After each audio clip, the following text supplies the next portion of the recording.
A Marietta auto body shop shut down, leaving customers scrambling to find their vehicles. Fox 5 team's Dana Fowle has been following the customer struggles and even spoke with the former employee. Dana? Yeah, and we've seen a lot of police reports from customers of Auto Innovations. They started flooding in mid-February. People left their cars at this auto body shop for repair, but the company just disappeared. Well, an employee talks to the Fox 5 team, and he says he spent weeks trying to track down his pricey tools. Auto body tech Brian Harper says he called in sick a few days to his job at Auto Innovations. Thought maybe he had COVID-19, but he didn't. He got the negative test results February 5th. Relieved, he called his boss, Shelly Jackson, with the good news, he said. I sent the results to Shelly, and she never mentioned this was going on. What was going on? She was being evicted from this Canton Road business location. According to Cobb County Magistrate Court records, Shelly Jackson was to be out the next day, February 6th. Brian Harper said he got a call from a friend who had driven by Auto Innovations. There appeared, he said, to be a move going on. And said, hey, you know they're loading up all your tools? I said, no, I didn't know that. I reached out, text, called, no answer. And so his journey to track down his expensive tools began, much like the customers who tried to find their vehicles. Tracy Lewis's case is one of a number of Cobb County police reports. Much like Brian Harper's situation, she told police she drove by the shop and what she saw surprised her. It was a makeover. There had to be about 50 or 80 cars out there. All of the cars are gone. The Auto Innovations website says it has moved, but it doesn't say where. And it's been 8 weeks now. This location is now sold with a new name and new management. The Fox 5 team has reached out to Ms. Jackson about an update, but we've not heard back. Brian Harper was able to track down a lot of his tools, from persistent texting to his boss.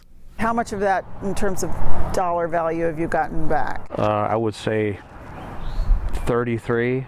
Okay, so you still have about $7,000 worth of tools and supplies that you'd like to get back? Yes. These texts show that Brian asked Ms. Jackson to give him the rest of his supplies. She said she'd leave them at the old shop with the new owner. He said no, but she did it anyway, sending a photo with their location. She said she set it inside the fence over here. So a place she doesn't own or work or have access to. That is correct. The Fox 5 team went with him to find his specialized, expensive gear. It wasn't here, it wasn't behind the shop either. We even looked in the windows. So he texted his old boss. I said, hey, Shelly, I'm here at the old shop and I don't see the rest of my tools. They were finally found inside, locked up for safety by the new owner. Persistence also paid off for Tracy Lewis. She said police helped her to negotiate the return of her car, but the drop-off was also odd. My car is literally catty-corner in my driveway.